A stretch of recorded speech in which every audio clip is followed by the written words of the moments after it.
Morning, the fate of Prime Minister Mark Carney's first budget is still being decided. It could hinge once again on the NDP. As of this morning, the Liberals are 2 seats short of majority government, meaning this budget needs votes from another party to pass. But the budget could also pass if a handful of MPs abstain from the budget vote, something that the NDP, as of yesterday, has not ruled out. For more on how the party views this budget this morning, we are joined from Ottawa by Interim NDP leader Don Davies.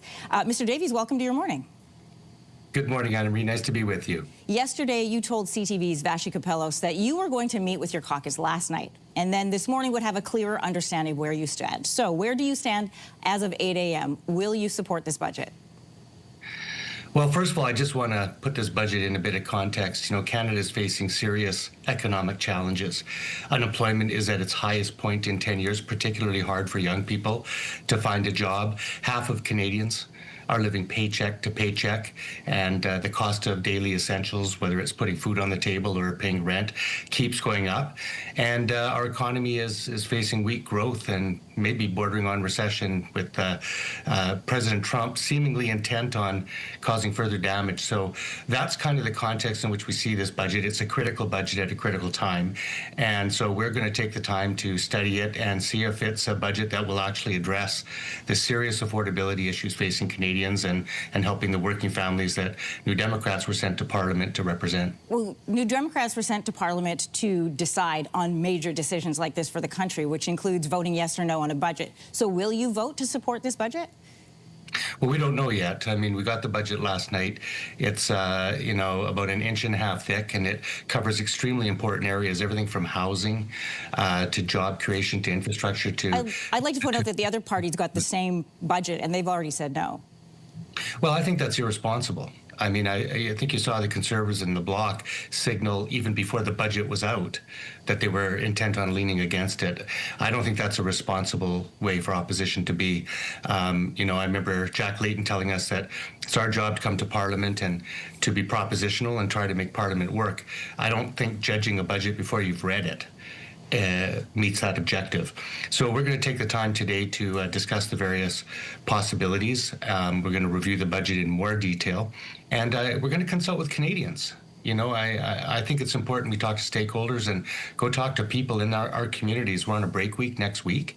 It's a chance to actually go talk to people and get their input on whether or not they think this budget meets their needs as well. So, you know, it's too important of a decision, I think, to rush.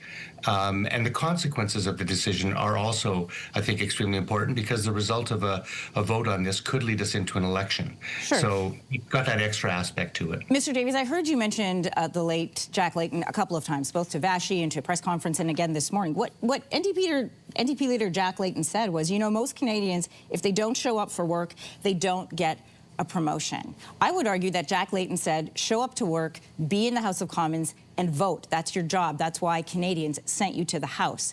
This isn't reading week. This isn't a midterm. This is the budget. And I think Canadians want to know where you stand so we can get going one way or another. Well, I think that's a bit of a misread of what Jack meant. I mean, we are showing up for work. We are doing our work. In fact, what we're doing is we're doing our homework. I think Canadians don't want a quick decision that's wrong. They want a considered decision that evaluates this budget. You know, this government has worked on this budget for months in secret, and they delivered it yesterday at 4 p.m. And so I think it is important for us as parliamentarians to take a whole read of the budget, to understand its implications, and to talk to Canadians. And we will do our job. We will come to that House of Commons and we will vote accordingly. But we're going to do it in an informed way, and based on whether we think it's good for Canadians or not. It's an important decision that's going to have ramifications for many people. You know, there's 40,000 public sector jobs, 40,000 people and their families who face being thrown out of work as a result of this budget. And there's services behind those people as well. You know, do people want to wait 6 months to get a passport? You want to wait 3 months to get a phone call back from CRA? Do seniors want to wait to get their old age security checks? There's implications of this budget, and we want to make sure we understand them before we vote. Sure, and I think that's why Canadians want to know whether or not this is something in the budget that you would or would not support. You know, once again, I find it interesting that the NDP are in a position to support the minority Liberal government. Last time, it was through the Supply and Confidence Agreement. Now, potentially potentially through abstention or voting yes on this budget. Either way, you are in a position of influence. But this time, without being able to get Canadians programs like pharmacare and dental care. So will you abstain from this vote? Well, I'm not going to speculate on how we're going to vote in advance of our caucus meeting in about an hour for the next 3 hours to talk about the budget. You know, we operate as a caucus and as a team, and it's important that we understand the implications comprehensively of the budget. So, you know, we'll have our answer in due time, but it's going to be a considered decision. And look, there's things in this budget that clearly are good, that we support, and some things that we clearly don't. It's not a clear budget. This is not an NDP budget. This is a Liberal budget.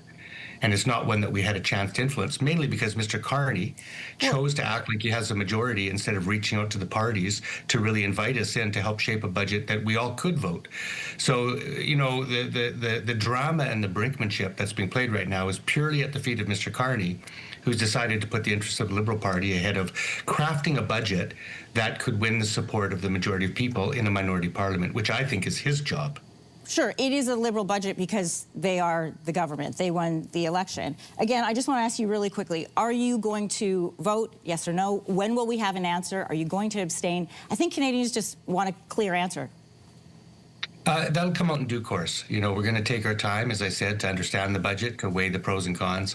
We're going to talk to Canadians. We're going to talk to stakeholders and consult, and we're going to make a good decision based on whether or not this budget is good for working families and whether it's going to create jobs, whether it's going to build affordable homes, whether it's going to protect the services Canadians need, notably healthcare. And once we come to that decision, we'll be coming out and telling Canadians how we intend to vote. Sure. The late Jack Layton was very critical of people, as I'm sure you know, who did not show up and who did not vote. So we're going to leave our conversation there. Interim NDP leader Don Davies, thanks so much for joining us this morning. Oh, we'll show up to vote. Don't worry about that. Okay, good to know. All right, we should also let you know at home that we requested interviews with the finance minister and Conservative leader Pierre Poilievre, and we are still waiting to hear back from them.